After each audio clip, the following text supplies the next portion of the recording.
आज हम एक ऐसे ट्रेडिंग कॉन्सेप्ट के बारे में जानने वाले हैं जिसे अगर आप सीख जाते हैं तो आपकी ट्रेडिंग स्टाइल हमेशा हमेशा के लिए बदल जाएगा। टेक्निकल एनालिसिस के जन्मदाता चार्ल्स डॉ ने ईयर 1900 में एक थ्योरी दिया था, डॉ थ्योरी, जिससे लोग एक्चुअली मार्केट को प्रिडिक्ट कर सकते थे कि आगे क्या होने वाला है। भले ही आज के यूट्यूब ट्रेडिंग चैनल इस बारे में बात ना करती हो, लेकिन आज भी यह स्ट्रेटजी उतनी ही कामयाब है जितने की 100 साल पहले थी। और यह स्ट्रेटजी इसी थ्योरी से ड्राइव हुआ है, जिसे मल्टी टाइम फ्रेम एनालिसिस कहा जाता है। इस वीडियो में मैं आपको समझाऊंगा कि कैसे आप हायर टाइम फ्रेम से लेकर लोअर टाइम फ्रेम तक चार्ट्स का एनालिसिस कर सकते हैं और अपने ट्रेडिंग डिसीजन को बेहतर बना सकते हैं। तो सबसे पहले समझते हैं कि मल्टी टाइम फ्रेम एनालिसिस होता क्या है।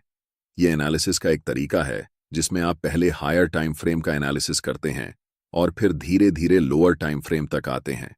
इस प्रोसेस में आपको 3 महत्वपूर्ण टाइम फ्रेम की जरूरत होती है। पहला time frame direction time frame होता है, जिसका उपयोग आप मार्केट की दिशा को समझने के लिए करते हैं। यानी आप देखते हैं कि प्राइस ऊपर जा रहा है, नीचे जा रहा है या साइडवेज मूव कर रहा है, जिससे आपको ओवरऑल ट्रेंड का आइडिया मिलता है। दूसरा time frame behaviour time frame होता है, जो प्राइस के बिहेवियर के बारे में डिटेल में बताता है। यानी प्राइस का मोमेंटम कैसा है, मार्केट स्ट्रक्चर ब्रेक हो रहा है या नहीं, वीक रिजेक्शंस या डोजी कैंडलस्टिक्स दिख रहे हैं या नहीं, और मार्केट रिट्रेस कर रहा है या नहीं। तीसरा और आखिरी time frame entry time frame होता है, जिसमें आप एक्चुअल ट्रेड एंटर करते हैं। अगर प्राइस डाउन ट्रेंड में है तो आप सेल के लिए देखेंगे, और अगर अपर ट्रेंड में है तो आप बाय करने के लिए देखेंगे। ये बहुत सिंपल है। ये जो टाइम फ्रेम्स आप इस्तेमाल करेंगे वो आपके ट्रेडिंग स्टाइल पर निर्भर करते हैं। मान लीजिए मैं इंट्राडे और स्विंग ट्रेडिंग का मिक्स उपयोग करता हूं, तो मैं 4 घंटे का टाइम फ्रेम डायरेक्शन के लिए, 1 घंटे का टाइम फ्रेम बिहेवियर के लिए और 15 मिनट का टाइम फ्रेम एंट्री के लिए उपयोग करता हूं। लेकिन अगर आप स्काल्पर हैं तो आपके लिए ये टाइम फ्रेम्स अलग होंगे। आप 1 घंटे को डायरेक्शन के लिए, 15 मिनट को बिहेवियर के लिए और 5 मिनट टाइम फ्रेम को एंट्री के लिए इस्तेमाल करेंगे। इसलिए टाइम फ्रेम पूरी तरह से आपके ट्रेडिंग स्टाइल पर निर्भर करता है, लेकिन मैंने एग्जाम्पल देकर समझा दिया है, जिससे आप अपने ट्रेडिंग स्टाइल के हिसाब से सही टाइम फ्रेम चुन सकते हैं। मल्टी टाइम फ्रेम एनालिसिस को शुरू करते हैं, जिसमें हम सबसे पहले 4 घंटे के टाइम फ्रेम को चुनेंगे, ताकि हमें पता चल सके कि मार्केट इस समय किस दिशा में है। 4 घंटे का टाइम फ्रेम चुनने का सबसे बड़ा कारण यह है कि यह हमें मार्केट का पूरा स्ट्रक्चर बता देता है कि अभी मार्केट किस दिशा में है। अगर हम 15 मिनट का चार्ट इस्तेमाल करते तो हमें स्पष्ट दिशा का पता नहीं चलता, क्योंकि प्राइस ऊपर नीचे कर रही होती है। इसलिए दिशा को समझने के लिए हमेशा बड़े टाइम फ्रेम पर जाना बेहतर रहता है। आप में से ज्यादातर लोग इस चार्ट को देखकर कंफ्यूज हो सकते हैं कि यहां प्राइस क्या कर रही है और हमें कैसे ट्रेड लेना चाहिए, बाय करना है या सेल करना है, या फिर अभी ट्रेड नहीं करना है। लेकिन यह गलत तरीका है चार्ट्स को देखने का, क्योंकि हम एक इंट्राडे या स्विंग ट्रेडर हैं। हमें बहुत पुराने चार्ट्स को नहीं देखना चाहिए। हमें यह ऑब्जर्व करना है कि हाल के समय में मार्केट की प्राइस कैसे बिहेव कर रही है। अगर हम ऐसा करने लगें तो हमारे चार्ट्स पर बहुत सारे सपोर्ट और रेजिस्टेंस लाइंस बन जाएंगी, जिससे आपका चार्ट बहुत जटिल हो जाएगा और आप ट्रेडिंग डिसीजन नहीं ले पाएंगे। सोचिए, अगर आपके चार्ट्स पर इतनी सारी लाइंस हों तो आप कैसे समझेंगे कि इस समय प्राइस क्या कर रही है। 4 घंटे के टाइम फ्रेम में हमारा चार्ट बिल्कुल स्ट्रॉन्ग अपर ट्रेंड में दिखाई दे रहा है और इस समय प्राइस कंसोलिडेशन कर रही है। इस कंसोलिडेशन जोन का सबसे पहले हम हाई मार्क करेंगे और फिर कंसोलिडेशन जोन का लो मार्क करेंगे। चार्ट्स पर इन दोनों लाइंस को बनाकर हम वेट करेंगे। सबसे पहले हम मार्केट को डिसाइड करने देंगे कि उसे किस दिशा में जाना है। इस समय मार्केट दोनों तरफ जा सकती है, या तो अपना ट्रेंड कंटिन्यू कर सकती है या फिर यहां से रिवर्स डाउन कर सकती है। अगर मैं इस समय लाइव ट्रेड में होता तो मैं पहले 4 घंटे के टाइम फ्रेम में कैंडलस्टिक को इन दोनों लाइंस के बाहर क्लोज होने का इंतजार करता। तभी हम डिसाइड करते कि हमें बाय करना है या सेल। अगले कुछ कैंडल्स में प्राइस लोअर लो के नीचे कैंडल क्लोज करती है।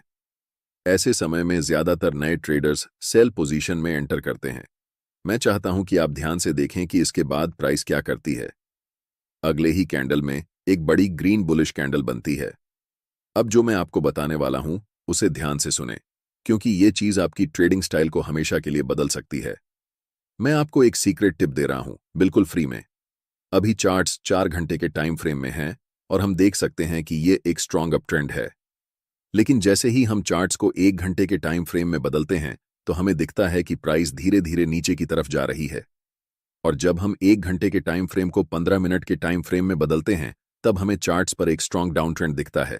ये बात आपको कंफ्यूज कर सकती है कि 4 घंटे के टाइम फ्रेम पर प्राइस अप ट्रेंड दिखा रही है, लेकिन 1 घंटे और 15 मिनट के टाइम फ्रेम में प्राइस डाउन ट्रेंड शो कर रही है।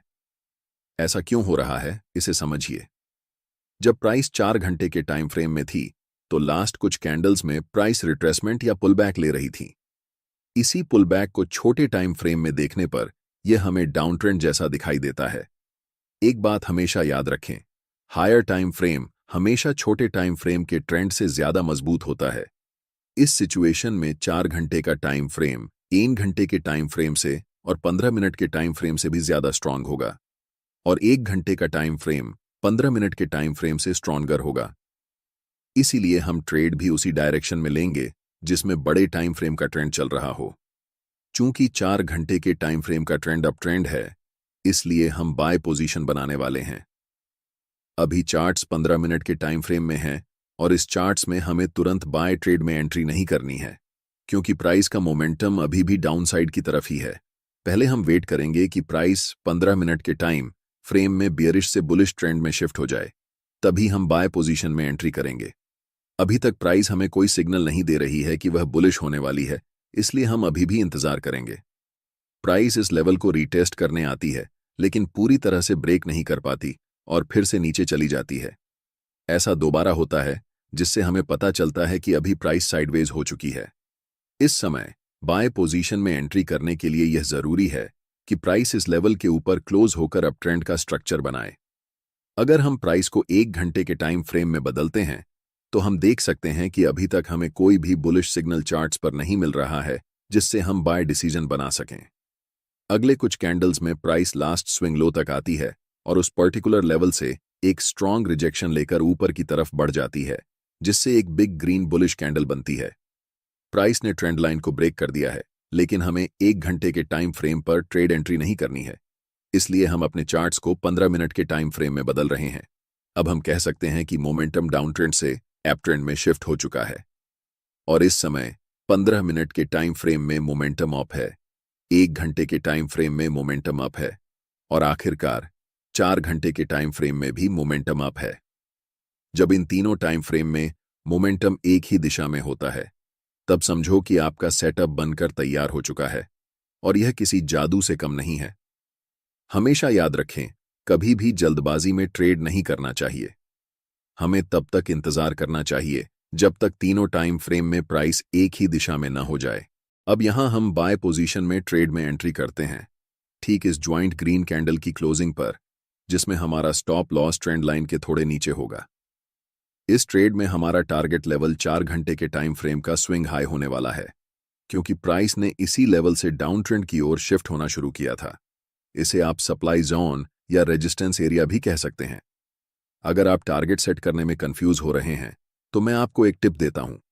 ट्रेड में एंट्री करने से पहले आपको चार्ट्स के लेफ्ट साइड पर ध्यान देना चाहिए और देखना चाहिए कि स्विंग कौन कौन से लेवल पर हैं। जैसे कि लास्ट टाइम ये एक स्विंग हाई है और इससे पहले ये एक स्विंग हाई है, तो हम इस समय 2 टारगेट रख सकते हैं। लेकिन क्योंकि बड़े टाइम फ्रेम में ट्रेंड स्ट्रॉन्ग है, इसलिए स्विंग हाई को टारगेट रखना ज्यादा सही रहेगा। और देखो, प्राइस बिना समय बर्बाद किए ऊपर चला गया। अब मैं आपको एक और तरीका बताता हूं कि कैसे इस ट्रेड में एंट्री करनी है। एक जरूरी बात, अगर आप चार्ट्स पर मल्टीपल इंडिकेटर्स का द्वारा दी गई रियल टाइम ट्रेडिंग एडवाइस बिल्कुल फ्री मिलेगी। टाइम फ्रेम को 15 मिनट से 1 घंटे में शिफ्ट करते हैं। अब प्राइस अपने हाई के आसपास है और अगर आप यहां बाय पोजीशन में ट्रेड एंट्री करते हैं तो आपका स्टॉप लॉस काफी नीचे होना पड़ेगा, जिससे आपका रिस्क रिवॉर्ड रेशियो खराब हो जाएगा। इसलिए हमें तुरंत ट्रेड में एंट्री नहीं करनी है, बल्कि प्राइस को पहले रिट्रेस होने देना चाहिए इस लेवल तक। प्राइस रेड कैंडल बनाते हुए नीचे आती है और इस लेवल को टच करती है, लेकिन आप तुरंत यहां पर एंट्री नहीं ले सकते। अगर आप यहां एंट्री लेते हैं तो आप बस अनुमान लगा रहे हैं कि प्राइस ऊपर जाएगा, लेकिन प्राइस बहुत अनिश्चित होता है। चाहे कितना भी महत्वपूर्ण लेवल क्यों ना हो, वह कभी भी ब्रेक हो सकता है या फिर उस लेवल को रिस्पेक्ट नहीं कर सकता है। इसलिए हम इंतजार करते हैं कि मार्केट पहले कंफर्म हो जाए कि वह किस दिशा में जाने वाली है, उसके बाद ही हम ट्रेड में एंट्री करेंगे। आप अगर अपनी इच्छा के अनुसार ट्रेड करेंगे तो यह एक खतरनाक तरीका हो सकता है। कभी भी मार्केट में सर्वाइव नहीं कर सकते हैं, चाहे आपके पास कितना भी कैपिटल क्यों ना हो। अधिकतम 1 सप्ताह लगेगा और आपका कैपिटल डूब जाएगा। इसलिए हमेशा कंफर्मेशन का वेट करना चाहिए। अब प्राइस को 15 मिनट के टाइम फ्रेम पर शिफ्ट करते हैं। अगर आप देख रहे हैं कि प्राइस अभी भी डाउन ट्रेंड में है, तो हमें कुछ नहीं करना चाहिए। जब तक हमें इस लेवल के ऊपर एक स्ट्रॉन्ग ग्रीन कैंडल के साथ प्राइस क्लोज नहीं कर जाती, तब तक इंतजार करना जरूरी है।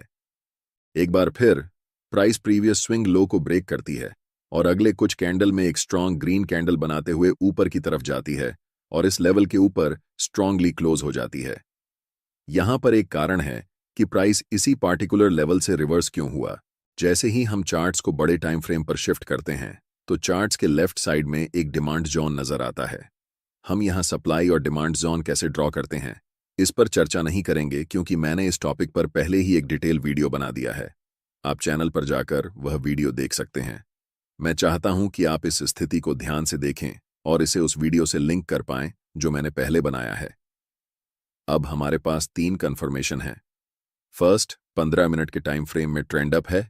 सेकंड, 1 घंटे के टाइम फ्रेम में ट्रेंड अप है। और थर्ड, 4 घंटे के टाइम फ्रेम में भी प्राइस अप है। हम जानते हैं कि यह सेटअप हमारे लिए एक जादू की तरह काम करता है। इस कैंडल की क्लोजिंग पर हम बाय ट्रेड में एंट्री करेंगे, जिसमें हमारा स्टॉप लॉस कैंडल के लो के पास होगा और take profit next swing high पर होगा। अगर हम बड़े टाइम फ्रेम पर देखें तो ये हमारा 1 के लेवल है जहां तक प्राइस जा सकती है। आप देख सकते हैं कि प्राइस वैसा ही करता है, धीरे धीरे मार्केट स्ट्रक्चर बनाते हुए ऊपर की तरफ उस लेवल को टच करती है, जिससे हमारा टारगेट हिट हो जाता है और हम प्रॉफिट बुक कर लेते हैं। यह ट्रेडिंग स्ट्रेटेजी मेरे लिए सबसे अच्छा काम करती है क्योंकि मैं एक इंट्राडे के साथ साथ स्विंग ट्रेडर भी हूं। लेकिन जब आप इस स्ट्रेटेजी को उपयोग में लाएंगे तो अपने ट्रेडिंग स्टाइल के अनुसार टाइम फ्रेम को चेंज कर सकते हैं।